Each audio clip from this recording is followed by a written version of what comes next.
खुलुमबाय गिबियावनो नोंथांमोनखौ बयखौबो इउट्युब चेनेल सोरजिदा क्रिएटिभिटियाव बरायनानै लाग्रोनाय जालायबाय।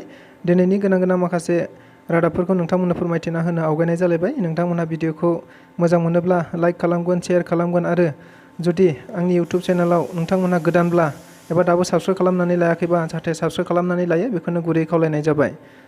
थ' बिदिब्ला जोङो दिनैनि दासिमनि भिडिअफोरखौ जागायनोसै। नोंथांमोनहा नायलांदो।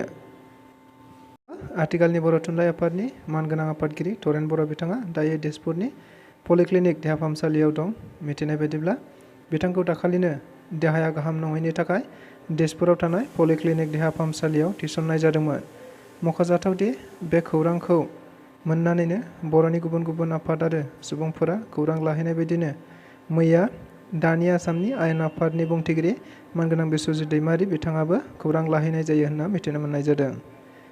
बाथा बायदि खर' गैयै मानसिखौ बिपिएफआ बाहायना जौ जुवा ड्राग्स होगासिनो दं। बाथ्राखौ बुंदों आथिखालनि बिटिआरनि हाग्रा बिफाननि मावफुं सोद्रोमा रनजित बसुमतारी बिथाङा मैया खौरांगिरिफोरनि सिगाङाव बुंदों बाथ्राखौ। बिपिएफनि माखासेया आथिखालनि बिटिआर सरकारा खेला दुलाफोर होबाय थानायखौ मोजां मोनाखै होननानै खौरांगिरिफोरनि सोंनायाव बिथाङा बुंबावनाय बायदिब्ला मैया बे समाव बिपिएफ सरकारा खेला दुलाखौ मिथिया, थुनलाइखौ फोथांना लाखिनायाव जेबो हाबा मावाखै, खालि बिसोरो बर' थुनलाइ आफादनो बोसोराव 5 लाख रांल' हरोमोन आरो बिसोरबो थुनलाइ आफादखौ जेब्लाबो गावसोरनि आफाद सिङावल' दोननो नाजायोमोन। लोगोसे बेबायदि 5 लाख रांखौ बिपिएफआ खेबसे जौ लोंनायावनो गारोमोन होननाबो बिसोरो थुनलाइखौ बुजिया होननाबो बिथाङा खौरांगिरिफोरनि गेजेरजों बुंथिना होबावो।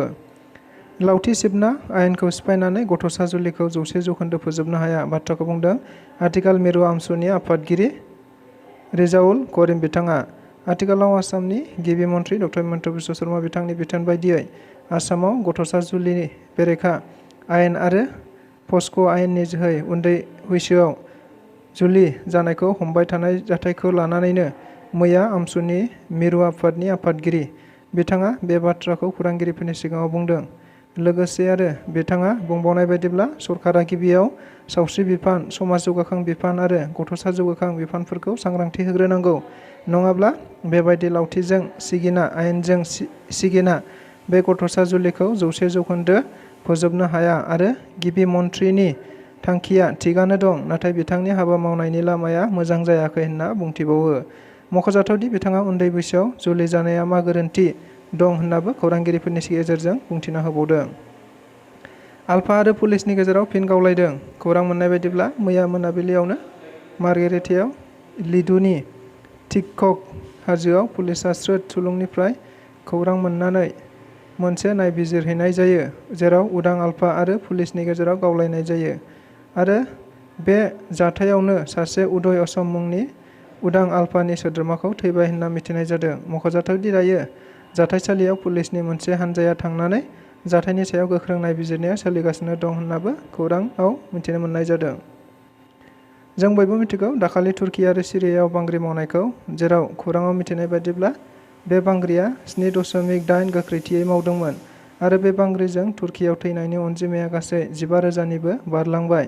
लोगोसे मिथिबावनाय बायदिब्ला दासिमबो गुबुन गुबुन जायगानिफ्राय गोथै देहाफोरखौ बोखांनो मोनगासिनो दं होननाबो मिथिबावनाय जादों।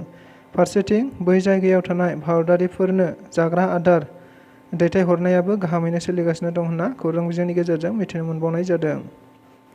आसामनि हाग्रा बिफाननि जानो गोनां साख्रिनि थिसनथायनि एडमिट कार्डखौ दिनै फोसावनाय जाबाय।